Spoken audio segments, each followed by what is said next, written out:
आज भेटणाऱ्यांची एवढी गर्दी आहे की मला माझा विषय मांडायला वेळ भेटलेला नाही.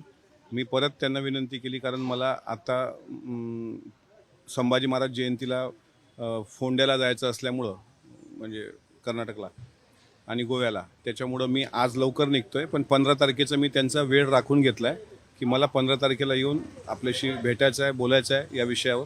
माझी नाराजी असण्याचं कारणच नाही.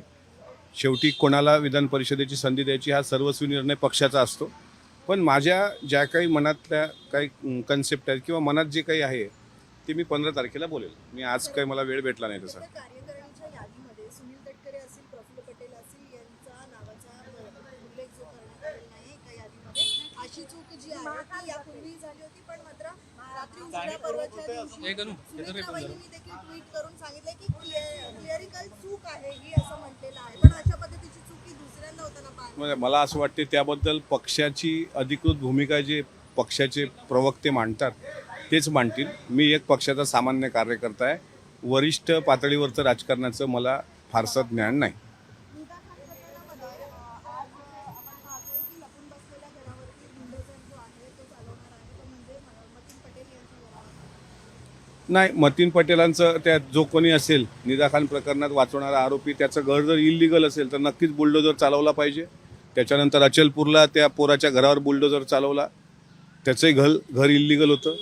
पण खरात बाबाचा आश्रम जर तो इलिगल असेल तर त्या आश्रमावर सुद्धा बुलडोझर चालला पाहिजे. बारामतीमध्ये आज पुन्हा एकदा विमान अपघात झालेला आहे, कोसळलेला आहे. काय सांगता? गोजूबावीला सेम नाही. ज्या ठिकाणी दादांच्या विमानाचा अरे अपघात झाला होता त्याच परिसरामध्ये पायलट विमान कोसळलेलं पाहायला मिळतं. अच्छा, शिकाऊ पायलटांचं विमान बऱ्याचदा तिथं ते फ्लाईंग वगैरे असतात त्यावेळेस एक दोनदा वर्षातून एक दोनदा तसे इन्सिडेंट होत असतात ते फ्लाय करताना.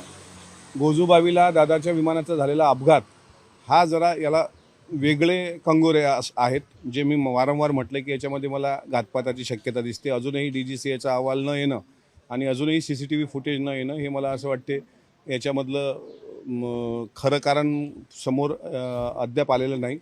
आज जे काही गोजूबावी परिसरात घडलं असेल तर विमान फ्लाय करताना असे घटना होतात, पण जीवितहानी वगैरे काही नाही मला वाटते त्याच्यामध्ये. पण अजितदादांच्या विमान अपघाताचा मात्र गूढ रहस्य महाराष्ट्राच्या उरात दडलेलं आहे.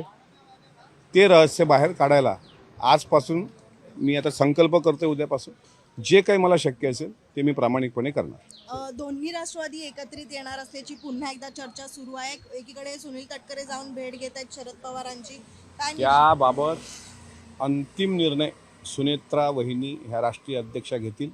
कोण भेटलं कोण गेलं हे मला माहीत नाही, पण सुनेत्रा वहिनी हे अंतिम निर्णय घेतील आणि ते ज्या निर्णय घेतील ते आम्ही कार्यकर्ते म्हणून मान्य करू. आता तर मी कार्यकर्ता, पक्षाचा, अजितदादांचा कार्यकर्ता म्हणून मला बोलायला काही अडचण नाही.